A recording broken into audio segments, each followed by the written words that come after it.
Question आज हाँ, तो ये क्वेश्चन वही 9th वाला देखो, जो क्वेश्चन था मैंने बोला था 10th में आएगा, और ये अभी उसमें भी आया था ट्रायंगल्स वाले चैप्टर में कि मिड पॉइंट्स को ज्वाइन करके जो ट्रायंगल बनता है उसके एरिया का और गिवन ट्रायंगल के एरिया का रेशियो हमें फाइंड आउट करना है। वो आपको पता है 1:4 होता है ना। ये फिगर से अब आप फेमिलियर हो गए। जब भी ऐसा हम कोई ट्रायंगल बनाते हैं जो गिवन ट्रायंगल के साइड्स के मिड पॉइंट्स को ज्वाइन करके बनाया गया हो, तो उस ट्रायंगल का एरिया गिवन ट्रायंगल के एरिया का 1/4 पार्ट होता है। इसको हमें शो कराना है। शो कैसे कराना है? कोऑर्डिनेट से। हमें ये ट्रायंगल गिवन है, ट्रायंगल एबीसी, जिसके कोऑर्डिनेट्स 0, -1, 2, 1 एंड 0, 3 है।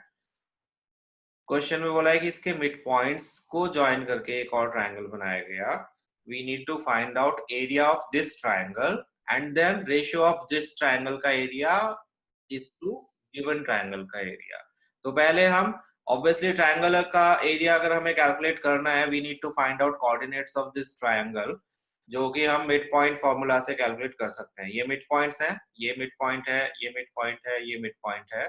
तो हम मिड पॉइंट फॉर्मूला जो कि क्या था, x1 + x2/2, उसका यूज करके y1 + y2/2, उसको यूज करके हम मिड पॉइंट्स पहले इसके कोऑर्डिनेट्स कैलकुलेट करेंगे। So let ABC is the triangle जिसके वर्टिसेस हमें गिवन है, और PQR मिड पॉइंट से मिलकर बना हुआ, ज्वाइन करके बना हुआ ट्रायंगल है, जिसका area we need to find out. So coordinates of mid point हमें पता है होते हैं x1 + x2/2, y1 + y2/2। AC के AB के लिए यूज करेंगे पहले, तो 0 + 2/2 -1 + 1/2, जिससे कि इसके कोऑर्डिनेट्स आ गए 1, 0। सिमिलरली BC के लिए हमने x1, y1, x2, y2 इनको कंसीडर किया, और Q पॉइंट के कोऑर्डिनेट्स हमने कैलकुलेट कर लिए। x1 + x2, 2 + 0/2, 1 + 3/2। AC के भी हमने ऐसे ही कोऑर्डिनेट्स निकाल लिए, 0 बना गए। ये 3 कोऑर्डिनेट्स PQR ट्रायंगल के आ गए। समझ आ गए ट्रायंगल के कोऑर्डिनेट्स कैसे आए? किसी को इसमें पूछना है पहले यहीं पर क्लियर कर लो, बाद में कैलकुलेट करेंगे एरिया। तो फिर क्लियर है? किसी को पूछना है, कुछ डाउट है पूछ लो।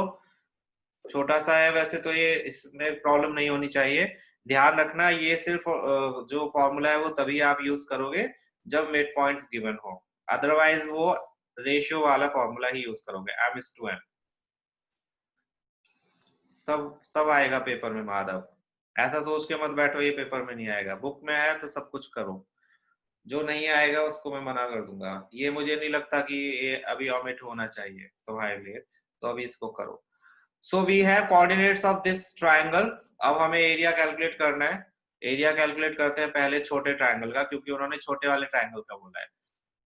Find the area of this triangle जो मिड पॉइंट्स को ज्वाइन करके बना है। तो इसका PQR का एरिया कैलकुलेट करना है, तो we need to apply the formula. कौन सा? ट्रायंगल वाला। Half modulus x1 y2 - y3 x2 y3 - y1 + x3 y1 - y2। Formula apply किया, उसमें वैल्यू सब्स्टिट्यूट करी, जिससे सॉल्व करके आंसर आ गया 1 स्क्वायर यूनिट। बहुत केयरफुली कैलकुलेट करना है। 1 स्क्वायर यूनिट्स आ गया, तो एक आंसर तो ये हो गया जिसमें उन्होंने इस ट्रायंगल का एरिया हमसे पूछा था। Now we need to find out ratio of this area to the area of given triangle, means बड़ा वाला ट्रायंगल। तो पहले गिवन बड़े वाले ट्रायंगल का हम एरिया कैलकुलेट करते हैं अगेन इसी फॉर्मूला से। फॉर्मूला अप्लाई किया, गिवन ट्रायंगल में कोऑर्डिनेट्स की वैल्यूज सब्स्टिट्यूट करी, और इसको सॉल्व करके आ गया answer 4 square units. So ratio क्या हो गया? 1:4। ध्यान रखना किसका रेशियो पूछा है। Find the ratio of this area, means जो ये एरिया कैलकुलेट किया है, to the area of given triangle. हो सकता था वो इसका उल्टा पूछते, वो पूछते कि find the ratio of given triangle, area of given triangle to the ratio to the area of triangle form by mid points. उस केस में 4:1 आंसर आएगा। दोनों डिफरेंट है, मार्क्स बहुत ज्यादा इससे रिफ्लेक्ट होंगे। अगर आपने सोचा 1:4 लिख दो, 4:1 लिख दो, एक ही बात है, नहीं, एक ही बात नहीं है। सो ये हो गया रेशियो PQR का और ABC के एरिया का 1:4। खत्म। क्या किसी को इसमें कुछ पूछना है? क्या यह क्वेश्चन आपकी समझ के परे है? क्या आपको ये क्वेश्चन मुश्किल लग रहा है? क्या आप इस क्वेश्चन को करने में असमर्थ होंगे?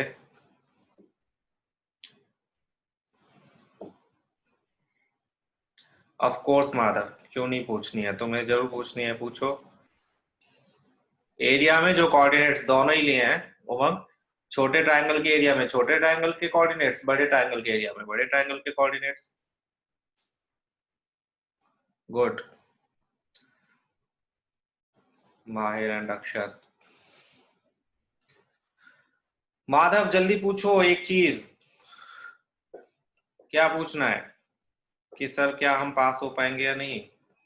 तो मेरा जवाब है नहीं, सभी के लिए, नॉट जस्ट तुम्हारे लिए। चीटिंग कर करके तुम टेस्ट देते हो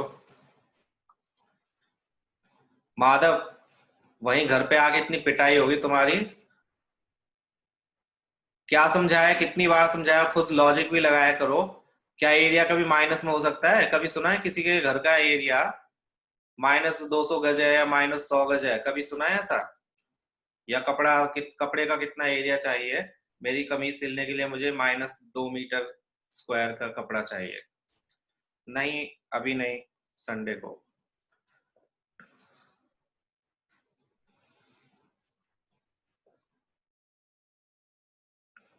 छोटे ट्रायंगल में x1 x2 उमंग कोई से भी ले सकते हो, ऐसा जरूरी नहीं है। अगर आप इस वाले, ये आपके कोऑर्डिनेट्स हैं, इसमें मैं PQR का एरिया निकाल रहा हूं, तो ये x1 होगा, ये x2 होगा, ये x3 होगा।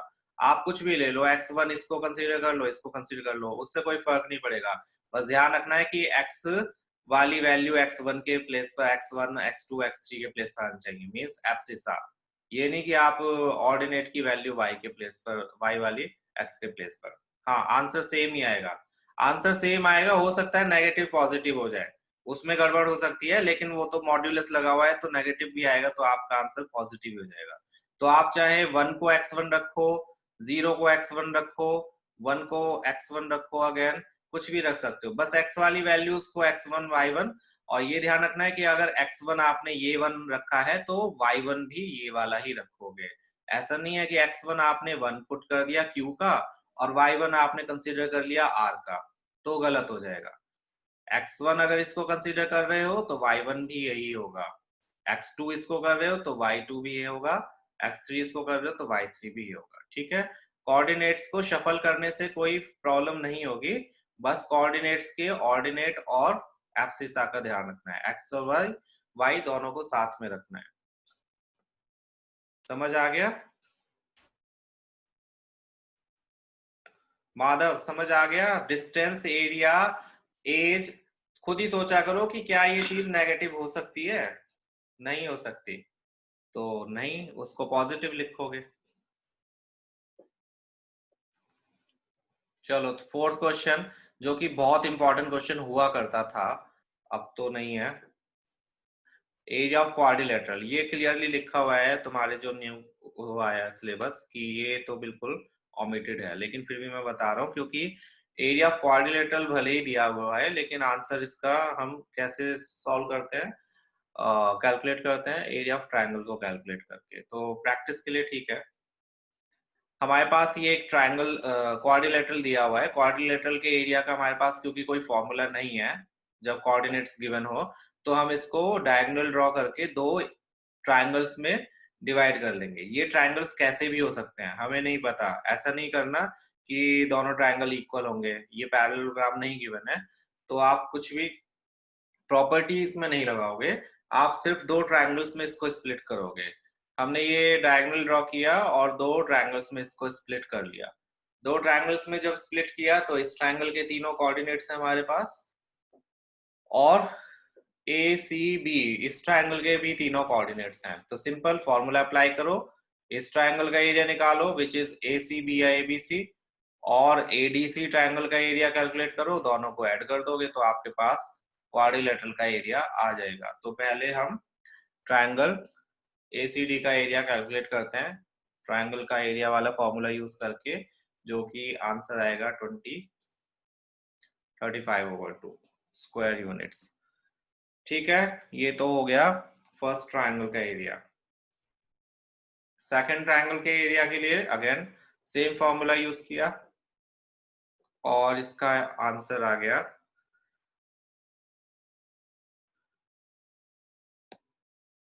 21/2 स्क्वायर यूनिट्स। सो क्वाड्रिलेटरल का एरिया क्या होगा? क्वाड्रिलेटरल का एरिया होगा area of triangle ADC plus triangle ABC. दोनों की वैल्यूज हमने फर्स्ट और सेकंड इक्वेशन से पुट करी, 35/2 और 21/2। 35 प्लस 21 हो गया 56, 56/2 कितना होता है? 28 स्क्वायर यूनिट्स। तो आंसर हो गया इस क्वाड्रिलेटरल का area 28 square units. Easy question है, इनके स्कूल में आ जाता है तो आप कर सकते हो।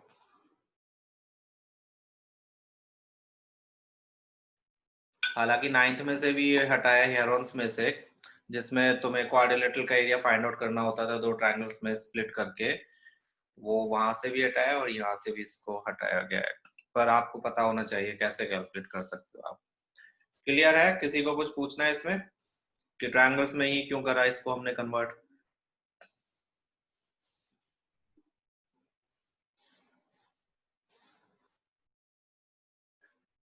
चलो लास्ट क्वेश्चन आई थिंक इस एक्सरसाइज का, ये मीडियन वाली जो थ्योरम है तुम्हारी, मीडियन मीडियन वाली थ्योरम में आपको पता है क्या होता है? मीडियन वाली थ्योरम में अगर कोई मीडियन होती है किसी ट्रायंगल की, तो वो ट्रायंगल को दो इक्वल पार्ट्स में डिवाइड करते हैं, इक्वल एरियाज में। वही हमें यहाँ पे प्रूव करके वेरीफाई करके दिखाना है कि ये एबीसी ट्रायंगल है जिसके कोऑर्डिनेट्स गिवन है और एडी एक मीडियन है इस ट्रायंगल की, तो हमें वेरीफाई करना है एडीबी का एरिया एडीसी के एरिया के इक्वल है। तो दोनों का बस एरिया हम कैलकुलेट कर देंगे, लेकिन एरिया कैलकुलेट करने के लिए हमारे पास तीनों कोऑर्डिनेट्स नहीं है किसी भी ट्रायंगल के। ये छोटा जो ट्रायंगल है इसमें डी के कोऑर्डिनेट्स नहीं है, और ये वाला छोटा जो है एडीसी, इसमें भी डी के कोऑर्डिनेट्स नहीं है। तो डी के कोऑर्डिनेट्स हम किससे कैलकुलेट करेंगे? मिड पॉइंट से, बिकॉज हमें पता है मीडियन जो होती है वो ऑपोजिट साइड को टू इक्वल पार्ट्स में डिवाइड करती है, टू इक्वल पार्ट्स में डिवाइड करती है that means D is the mid point of BC. BC का मिड पॉइंट डी है, तो हम इसमें मिड पॉइंट फॉर्मूला यूज करके डी के कोऑर्डिनेट्स कैलकुलेट कर सकते हैं, जो कि हम करेंगे भी। So mid point formula use किया, x1 y1 x2 y2, ये x1 y1 ये x2 y2, 3 + 5/2 -2 + 2/2, जिससे हमारे पास आया आंसर 4 and 0। 3 + 5 8, 8 का हाफ 4 होता है, -2 + 2 0, 0 का हाफ भी 0 ही होता है। सो डी के कोऑर्डिनेट्स आ गए 4 0। अब बस हम तीन कोऑर्डिनेट्स इसके पता है, तीन कोऑर्डिनेट्स इस वाले ट्रायंगल के पता है, तो दोनों का एरिया कैलकुलेट कर लेंगे। एरिया ऑफ एडीसी पहले कैलकुलेट किया, जिसका आंसर आ गया कितना?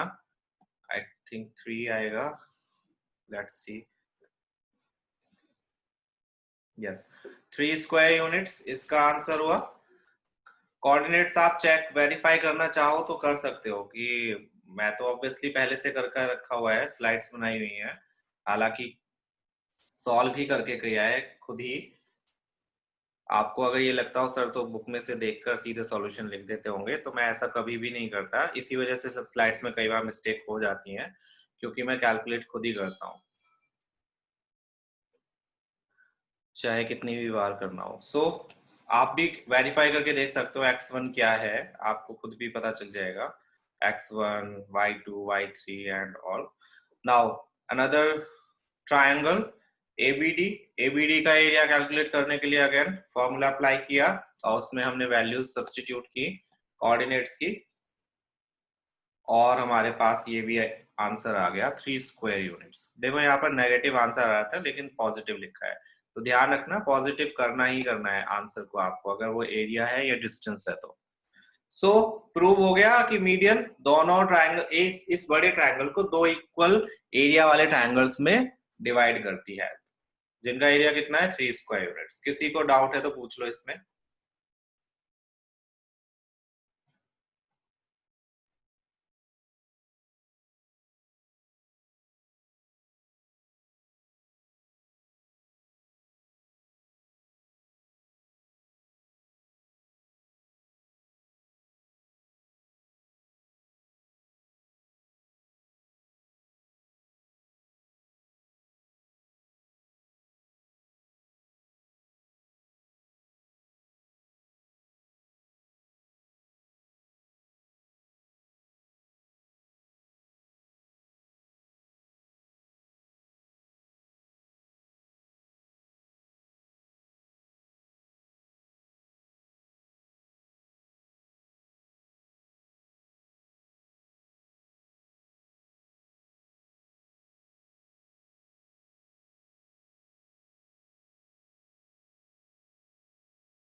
वेरी गुड, सभी को क्लियर है? तो ये तो हो गया एंड ऑफ टॉपिक, यहाँ पर चैप्टर फिनिश हो गया। इसके जो ऑप्शनल है वो बाद में बताऊंगा मैं, ऑप्शनल में से कुछ क्वेश्चंस ही बताऊंगा मैं, ज्यादा नहीं इसमें से आते, वैसे तो कोई भी नहीं आता है, बट फॉर प्रैक्टिस इसमें एक सर्कल वाला क्वेश्चन है, वो कर सकते हो। और एक चीज और बताना चाहूंगा हाँ इसमें, जो कि बुक में नहीं गिवन है बट तुम्हें पता होनी चाहिए। Just a minute.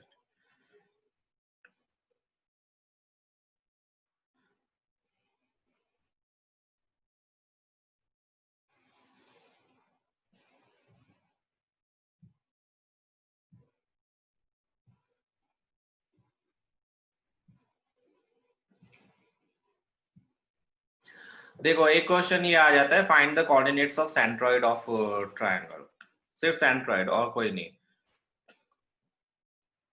ट्रायंगल के सेंट्रॉइड के कोऑर्डिनेट्स कैलकुलेट करने के लिए आ सकता है, बाकी कोई और कोऑर्डिनेट्स कैलकुलेट करने के लिए नहीं आएगा। सरकम सेंटर या कुछ और इस टाइप के कोऑर्डिनेट्स कैलकुलेट करने के लिए नहीं आते। तो अगर सेंट्रॉइड के अलावा कुछ और भी दिया हो तो वो आप बुक में से मत करना, किसी भी एक्स्ट्रा बुक में से। सेंट्रॉइड को कर सकते हो, जो कि बहुत इजी है। सेंट्रॉइड क्या होता है? सेंट्रॉइड एक पॉइंट होता है जहां पर तीनों मीडियंस एक दूसरे को इंटरसेक्ट करती हैं। तो उसके कोऑर्डिनेट्स कैलकुलेट करने के लिए सपोज आपके पास एक ट्रायंगल है, ओके उमंग, एक ट्रायंगल है और जिसके 3 कोऑर्डिनेट्स आपको गिवन है, तो उस केस में उसका जो सेंट्रॉइड होगा, सिंपल फॉर्मूला याद कर लो, उसके सेंट्रॉइड के फॉर्मूला क्या होगा? x1 plus x2 plus x3 upon 3, y1 plus y2 plus y3 upon 3, that's it. ये ध्यान रखना है फॉर्मूला, और आप इसको यूज कर सकते हो, हालांकि ये बुक में गिवन नहीं है लेकिन आप इसको यूज कर सकते हो इन केस ये आपके प्री बोर्ड्स वगैरह में आ जाए। बोर्ड्स में आना तो इसका मुश्किल है क्योंकि आपके कोर्स में ये फॉर्मूला गिवन नहीं है।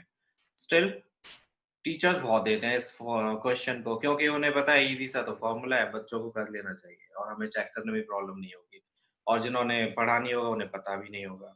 सो ये फॉर्मूला है किसका? सेंट्रॉइड का। सेंट्रॉइड का फॉर्मूला है, आप इसको ध्यान रखना। बाकी कोई और सेंटर से रिलेटेड कोई भी पॉइंट है ट्रायंगल से रिलेटेड, उसको कैलकुलेट करने की जरूरत आपको नहीं है। उसमें स्लोप वगैरह होते हैं जो आपके कोर्स में तो बिल्कुल भी नहीं है, वो आपको नहीं करना है। सेंट्रॉइड आता है तो आप इसको यूज कर सकते हो फॉर्मूला को, बाकी इसमें x1 x2 x3 यही होंगे इसके कोऑर्डिनेट्स a b और c के, और y1 y2 y3 भी। क्लियर है? फॉर्मूला लिख लो, याद कर लो, कुछ खास है नहीं। लास्ट नीचे याद ध्यान रखना, डेनोमिनेटर में 3 है, 2 नहीं है। ऊपर तीनों कोऑर्डिनेट्स, तीनों एब्सिसा का सम डिवाइडेड बाय 3, तीनों ऑर्डिनेट्स का सम डिवाइडेड बाय 3।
फाइन।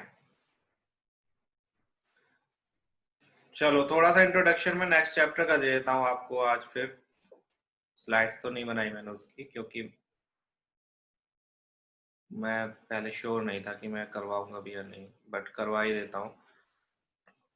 पढ़ना तो आप लोगों को वैसे भी नहीं है, कुछ नहीं करवाऊंगा तब भी आप लोग नहीं पढ़ोगे, बेटर है कि कुछ करवा ही दिया जाए।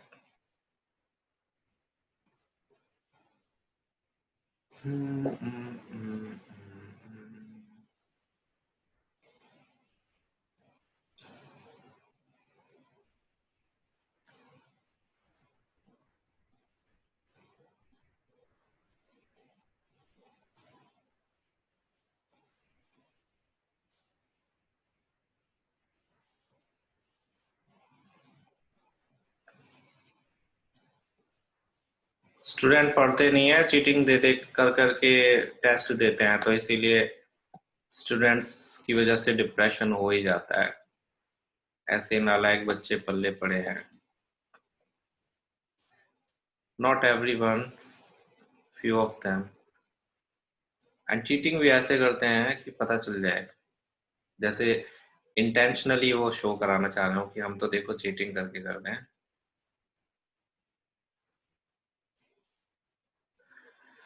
हाँ जी, तो नेक्स्ट चैप्टर मैं कराऊंगा आपका एरिया रिलेटेड टू सर्कल्स, जो काफी लेंथी चैप्टर है, बट इजी चैप्टर है, कैलकुलेशंस वाला चैप्टर है। सर्कल क्या होता है? सर्कल सबको पता है, व्हाट इज अ सर्कल। इसकी 9th में मैंने डेफिनेशन बताई थी, जो मैंने डेफिनेशन बताई थी। चलो जो 9th में पढ़ते थे वो बताओ मेरे को। माधव, तुमने बहुत पढ़ा है ये सर्कल चैप्टर मेरे से बार बार बार बार, एटलीस्ट रिक्वेस्ट तो बहुत करी थी पढ़ने की। तो तुम ही बताओ, चलो सर्कल की डेफिनेशन क्या होती है मेरे वर्ड्स में, जो मैंने बोला था। आई मीन मैं ये नहीं कह रहा हूँ एक्सक्लूसिव मेरे वर्ड्स हैं, बट जो मुझे पसंद है डेफिनेशन, वो डेफिनेशन आप बताओ। कोई भी बताओ, चलो जो 9th में पढ़े थे मेरे से वो बता दो। लक्ष्य, निमित, अर्वाचीन वाले बच्चे तुम। हाँ तुम तीनों की, मुझे नहीं पता, तीनों की मिस्टेक्स सेम ही, एक ही क्वेश्चन में सेम ही क्यों थी एपी वाले में? वाई?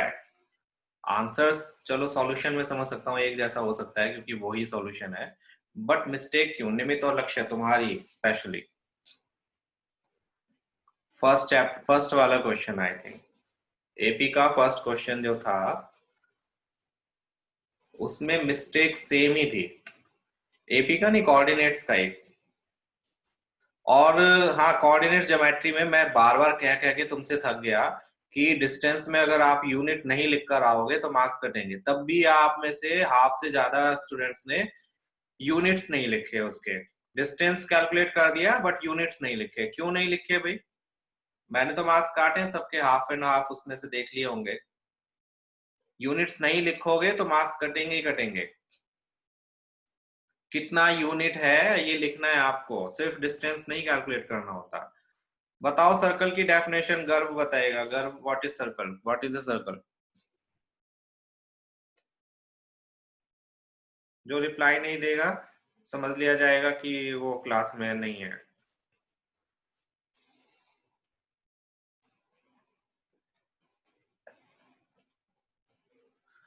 अक्षत गुप्ता, कहाँ से देखकर? ओके। गर्व, ऐसे ही बता दो, अपने वर्ड्स में बता दो, व्हाट इज अ सर्कल, कुछ भी बता दो। सर्कल क्या होता है तुम्हारे लिए, क्या है? सिंपल, अगर तुम लिखना चाहते हो सर एक राउंड शेप है, वो भी लिख सकते हो। Just I just need an answer, I want to see कि। ओके आरना, ठीक है। ओके अक्षत गुप्ता, कर्व होता है, क्लोज शेप होती है, करेक्ट आरना, लेकिन फिर उसमें, हाँ अक्षत जैन कह सकते हैं, बट ठीक है। देन सेंटर को भी तुम्हें डिफाइन करना पड़ेगा। एक्चुअली सेंटर, डायमीटर, रेडियस, इनको फिर तुम्हें डिफाइन करना पड़ेगा कि ये क्या चीज है। फिर अगर आप किसी चीज की डेफिनेशन में वर्ड्स यूज कर रहे हो तो you need to define those word as well. यहाँ पर आप, हालांकि आंसर्स वैसे सही है, आपको क्लियर है कि क्या होता है। नो वर्टिसेस एंड एजेस, ठीक है, एजेस नहीं है, कर्व है। Yes Naisa, round shape which has no edge, edges and no corners, ठीक है। कॉर्नर्स नहीं होते हैं, करेक्ट। एजेस नहीं होती हैं। कर्व होता है, क्लोज कर्व होता है। तो सबकी मिली जुली जो रिप्लाईज है उससे ही तो पता चल गया। एक क्लोज फिगर है, एक क्लोज कर्व है, और जैसा कि अक्षत ने बोला, अक्षत गुप्ता ने, कि एक मेंटेन डिस्टेंस मेंटेन रहता है इसका। तो सिंपल सी इसकी डेफिनेशन आप ये भी बोल सकते हो अगर समझाना है। एक क्लोज कर्व है जिसका डिस्टेंस किसी स्पेसिफिक पॉइंट से हमेशा इक्वल रहता है। कोई स्पेसिफिक पॉइंट है, इंटरनल पॉइंट है, इंटीरियर पॉइंट, जिससे इस कर्व का डिस्टेंस हमेशा इक्वल रहता है। और उस पॉइंट को हम क्या बोलते हैं? Centre of the circle. ये डिस्टेंस हमेशा इक्वल रहे जिस पॉइंट से, कोई ऐसा कर्व जिसका डिस्टेंस एक स्पेसिफिक इंटीरियर पॉइंट से हमेशा हर जगह से इक्वल रहे, उसको हम सर्कल बोलते हैं। और उस डिस्टेंस को हम रेडियस बोलते हैं, एंड उस पॉइंट को जिससे डिस्टेंस इक्वल है उसको हम सेंटर ऑफ द सर्कल बोलते हैं। फाइन। तो रेडियस का डबल डायमीटर होता है, ये आपको पता है। सरकमफेरेंस से सरकमफेरेंस तक का डिस्टेंस जो कि सेंटर ऑफ द सर्कल से पास होता है उसको हम डायमीटर बोलते हैं। नाउ ये तो सर्कल हो गया आपका। सर्कल में, सर्कल का एरिया क्या होता है, चलो ये भी बता दो। What is the area of circle?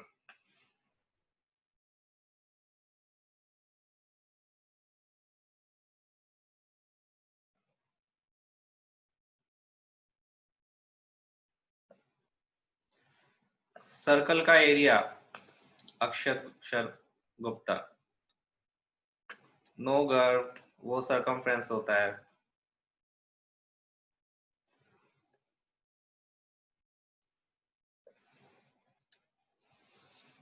Yes Dev, Akshat Gupta, circumference होता है वो। यस सुरभि, यस पूंजी, गॉट इट गॉट इट। इतने सारे लोगों ने भेजा इसलिए वो स्किप हो गया। ठीक है, pi r square, pi r square,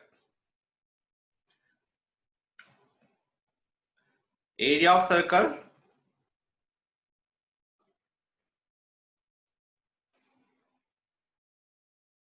pi r square. Pi r square में एक चीज ये ध्यान रखनी है, इसमें आर तो रेडियस को रिप्रेजेंट करती है। पाई का मीनिंग यहाँ पर 22/7 या 3.14, totally depends on the question. अगर वो 22/7 यूज कराना चाहेंगे तो वो मेंशन करके देंगे, या तो क्वेश्चन पेपर के ऊपर, या एक्सरसाइज जो आप कर रहे हो उसके ऊपर, या फिर क्वेश्चन के बिल्कुल लास्ट में। बिल्कुल लास्ट में, बिल्कुल लास्ट में का मीनिंग ये है, ये इसलिए मैं बता रहा हूँ क्योंकि इसमें बहुत गड़बड़ करते हो स्टूडेंट्स। क्वेश्चन दिया होगा, सपोज करो एक क्वेश्चन दिया है कुछ, और उसके दो पार्ट्स दिए हुए हैं।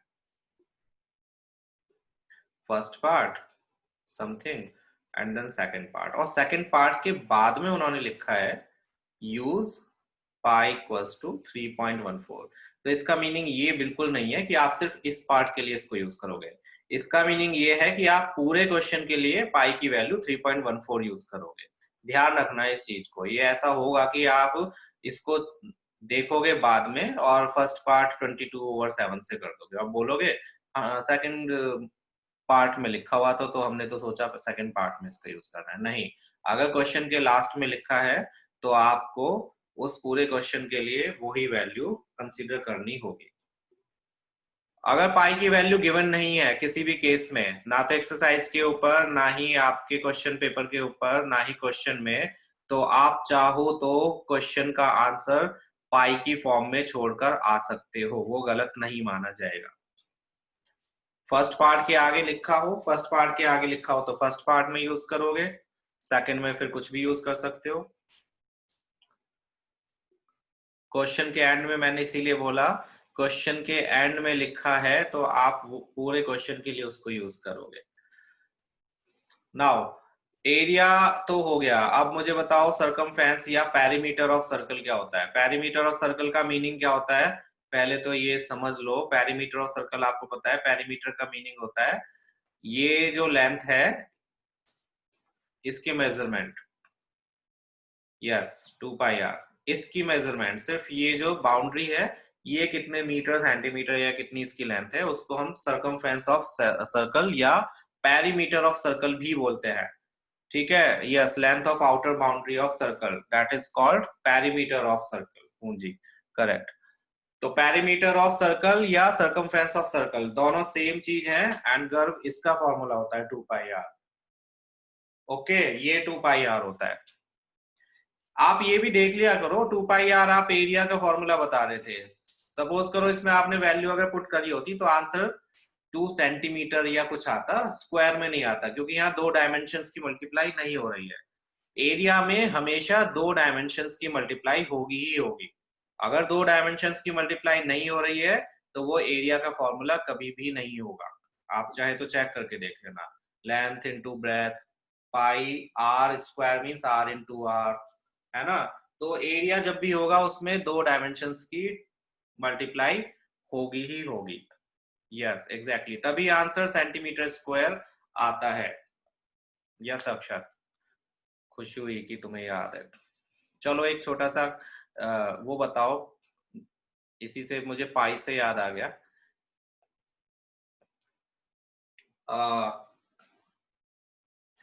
सिलेंडर का वॉल्यूम क्या होता है, चलो ये बताओ। जस्ट एक funny question, stupid but funny थोड़ा सा।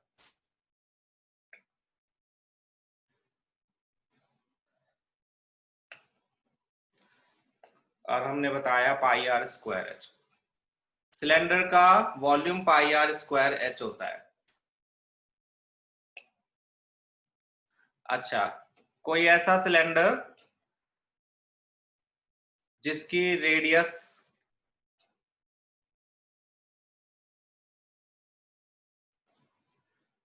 तो हो z यूनिट्स और जिसकी हाइट हो a यूनिट्स, उसका वॉल्यूम क्या होगा। आई एम सॉरी, बहुत बच्चों वाला क्वेश्चन है, इसका आंसर देखकर तुम्हें आई एम श्योर हंसी तो नहीं आएगी, बट जस्ट मुझे याद आ गया तो मैं पूछ रहा हूँ इसीलिए। कोई ऐसा सिलेंडर जिसकी रेडियस z यूनिट्स है और हाइट a यूनिट्स है, उसका वॉल्यूम क्या होगा।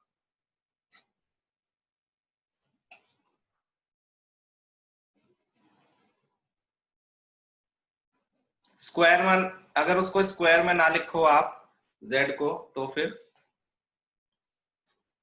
इससे आपको पता चलेगा कि इसका नाम ये क्यों पड़ा, जहां तक मेरा हिसाब। एग्जैक्टली नो, वैल्यू नहीं रखनी है उसकी।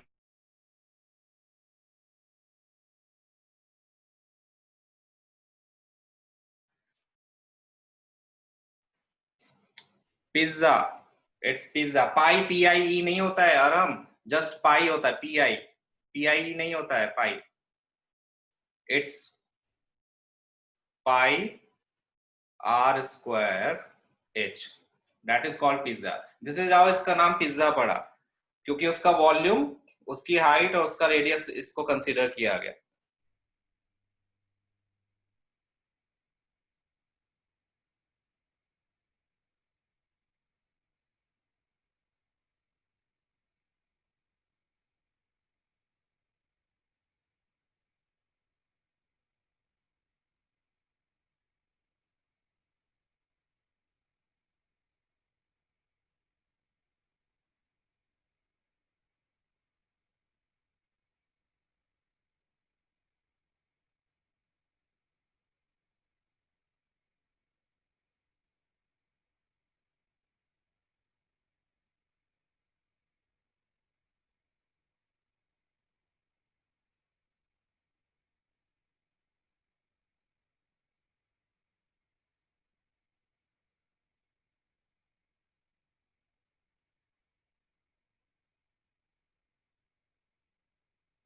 तो पिज्जा एक ऐसा सिलेंडर है, जस्ट वो उन्होंने एक वो बना दिया जस्ट, कि उसकी रेडियस इतनी है और उसका हाइट इतनी है।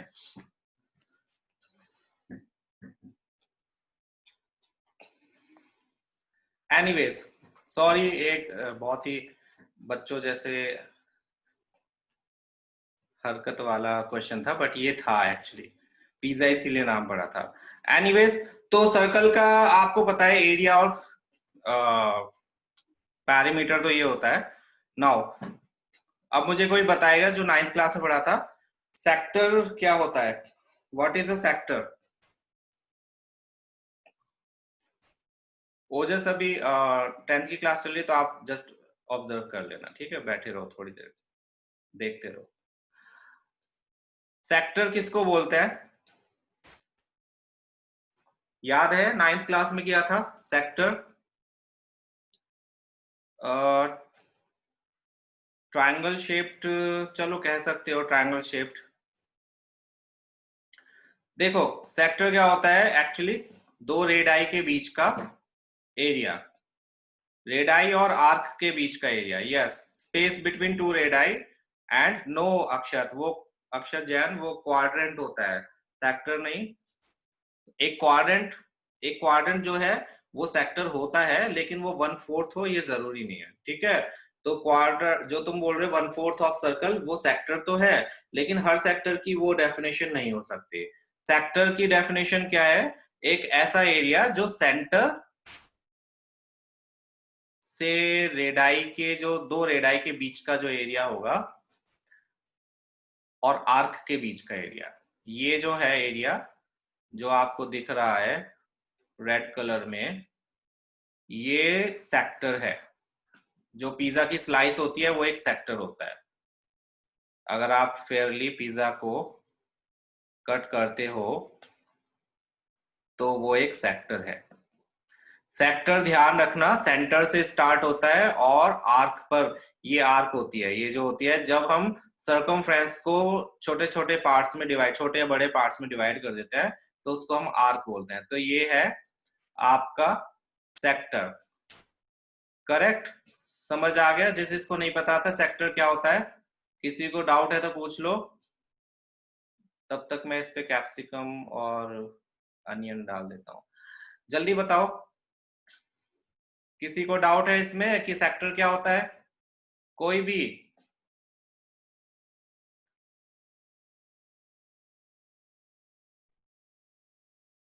स्वीट कॉर्न्स,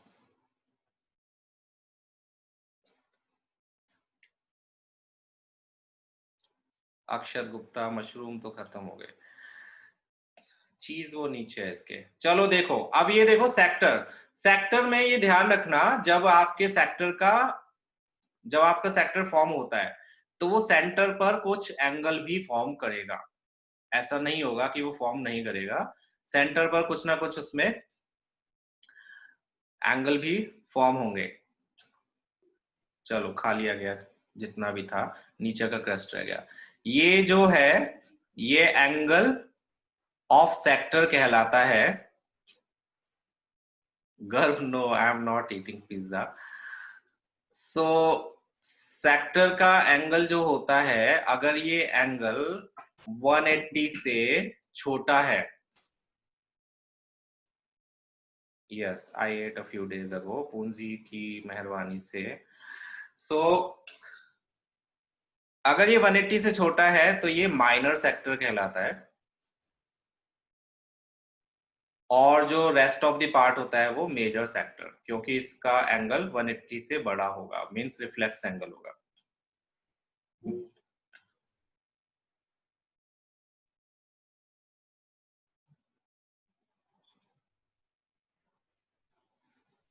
ठीक है, मेजर सेक्टर और माइनर सेक्टर ये होते हैं।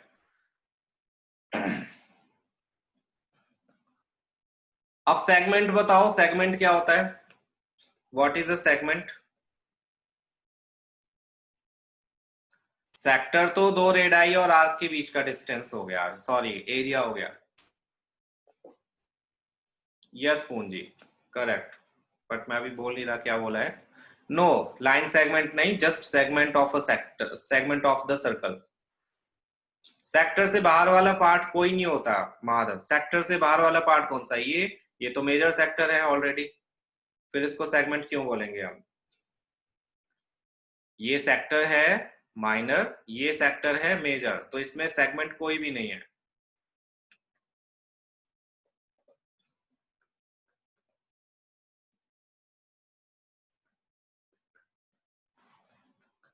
सेमी सर्कल पूंजी, अगर डायमीटर से कोई सेक्टर बन रहा है तो that will be called semi circle.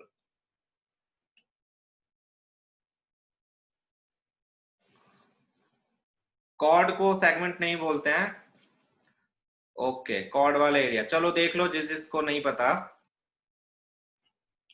Segment होता है, ध्यान से देखना क्योंकि ये इंपॉर्टेंट है, सेगमेंट का एरिया जो कैलकुलेट करने के लिए आता है वो बहुत इंपॉर्टेंट पार्ट है।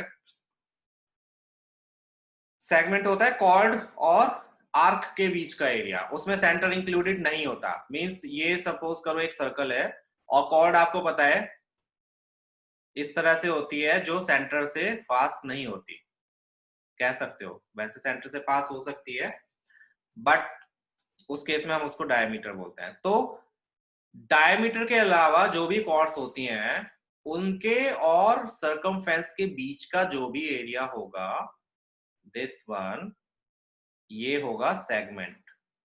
ये माइनर सेगमेंट और ये मेजर सेगमेंट।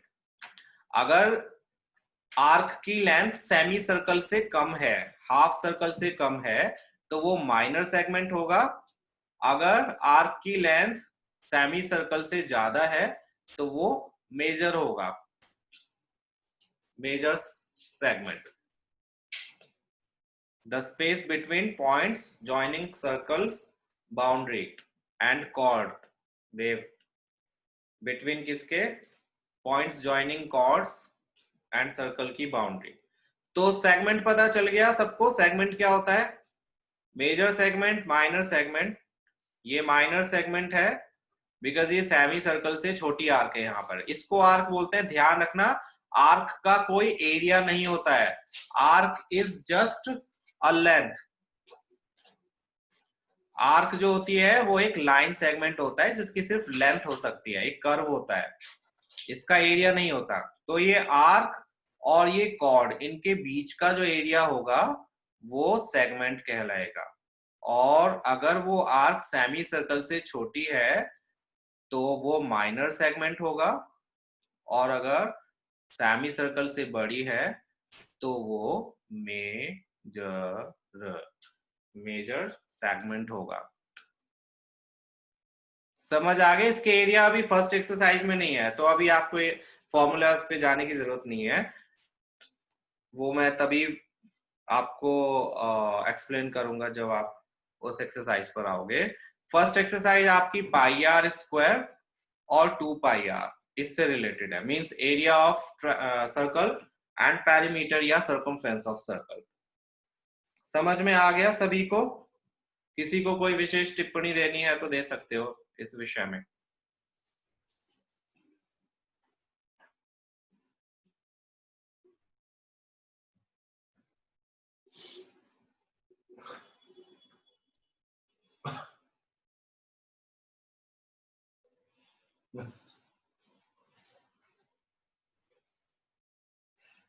इसका टेस्ट पेपर खोलो।